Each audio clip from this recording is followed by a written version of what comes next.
So I saw that somebody on my last video had put that they had repented for being in a sorority. We've all been there. I mean, maybe not a sorority, but we've all been deceived by this system. It's the higher educated I'm speaking of. There's tons of people that have gone to universities. I mean, I'm a nurse. I didn't go to a university, and I went to college later in life. So I was grounded in a moral foundation. I'm mainly talking about the very higher educations, the ones where you go straight out of high school into the university, and then you're there for 8 to 10 years. That is a long span, considering you started school as a youngster, and all that time you've just been sitting in a classroom, and somebody else has been feeding your brain, never thinking for yourself.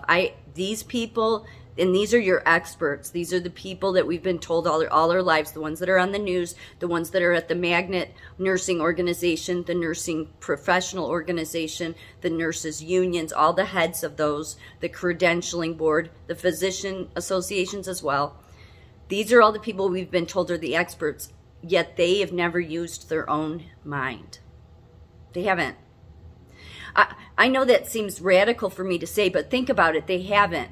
They went from you're really young when you enter grade school, right? So you're in school all that time, then you go into high school, and then if you go straight into the university and you take on a degree such as a physician or something in the sciences, you're going to be there for a good 8 years, if not longer. Well, 8 years.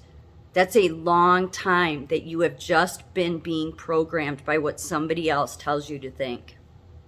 So you really don't ever use your own brain. You don't ever use your own thinking. You're not having any experiences but in a classroom. And then what do the universities do? They cause emotional retardation. They do. They cause emotional backstepping, backsliding.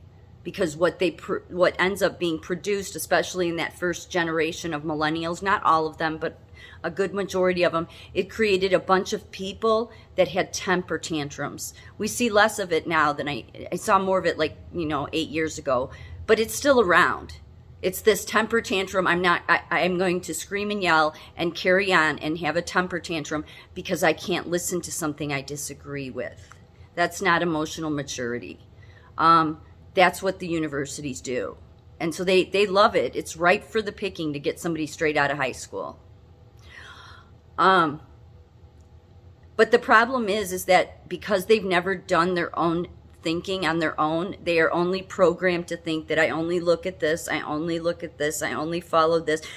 They don't see that that's what they've been trained to do. And I look at people like that as dangerous, because then when you have a corrupt system, which is what we're in, where everything is corrupted, you don't have the ability to think on your own. So you just go along with it. Do you realize this is what really happened during Hitler's days?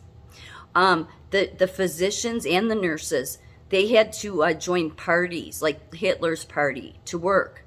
And like physicians were, and even some nurses, they were given great rewards for it. And yet many of the nurses, they were the ones that were carrying out the putting babies to sleep and killing them. Nurses. That's the danger when you don't think for yourself, because you will fall for that. Because all you've been trained in is what some university told me. All I've done is sat in a classroom from the time of starting first grade all the way until I graduated with my master's or doctorate. There's never been any time, maybe here and there you did a paper where you were thinking about some things or showing how you were thinking, but really very little. It's been more you have just been having your brain filled with what someone else tells you, which means you have not used the muscles of your own brain.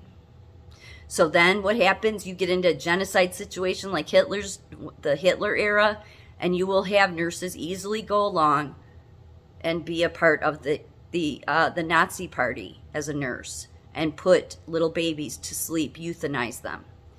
You will have doctors go along with experimental things they shouldn't, back like they did in Hitler's days, because in both cases, There was never any moral foundation or compass there to begin with. The university doesn't give it to you. That's the reason why your knowledge does not come. You may learn some skills there, but that's it. And that's all it should be for. But your nursing associations, for years now, they've been pushing the higher education. And I've thought to myself, why are they doing that? They don't care about bedside care. They say they do, but that all those people at the head of the unions and associations, all of these associations, they're the same way, the heads of them. They say these things, and yet they don't even think to themselves like, no, this is a lie, because they're so programmed. And so it makes them dangerous, in my opinion. Nursing, back in the day, if you go on National Institute of Medicine on YouTube and just scroll through and look at some of the old videos, many nurses came out of like the TB camps, because they took people that felt totally fine into the TB camp because the x-ray said they had TB, so they had to go off to the camp. And then they were there for months. And so while they were there, they were doing all these calisthenics in a row with other people, and then they were doing this job training. Okay, this was, they were at a TB camp, seriously, not joking. That's what they were doing. So this system was creating workers. That's what it wanted. It needed their cogs in the wheel. So they just, yeah, you have TB. So our medical system has never been quite right. They throw you a bone every once in a while, and they continually tell you these are the experts, but they are not the experts, which is why I've said that the experts need to take a step back. If they can't look, if the unions and the associations, International Nurses Association, our government, if all of these people in the sciences that have been called experts, the professors, if they can't see that, you know what, no, we've shown that we are not experts. We've shown that we have failed. We have failed in the education system. We have failed in the medical system, in the nursing profession, in the government sector. We have failed. So really, we the overeducated, need to take a step back and let some people that aren't as educated as us come forward and fix it. Seriously. Because they've shown that they take everything into ruins.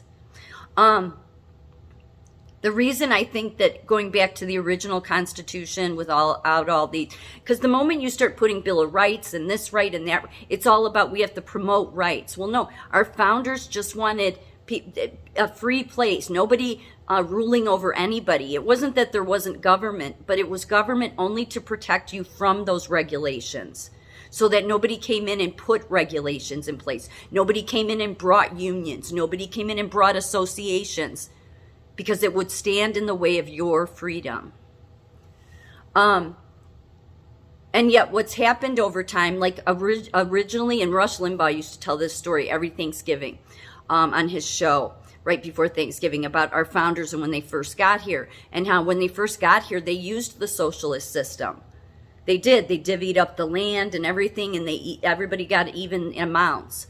But over time, what they saw was that nobody was prospering, not mentally or emotionally, and just there were some people working harder than others.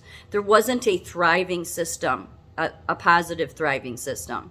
So that's when it became where people started to make things and sell them. So somebody maybe would knit booties or an outfit and then sell it to a neighbor, and she would buy it or exchange it for food or fruits. I don't know. It was this exchange thing. And then they saw that by people using their basic gifts and their skills and using that to earn and give back to, that was what caused society to thrive, which is really how your capital system arose.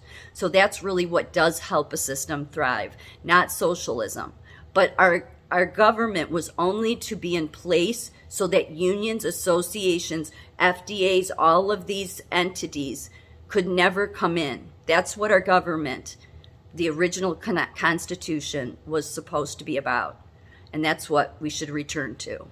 But it takes people actually having a moral compass to get us there.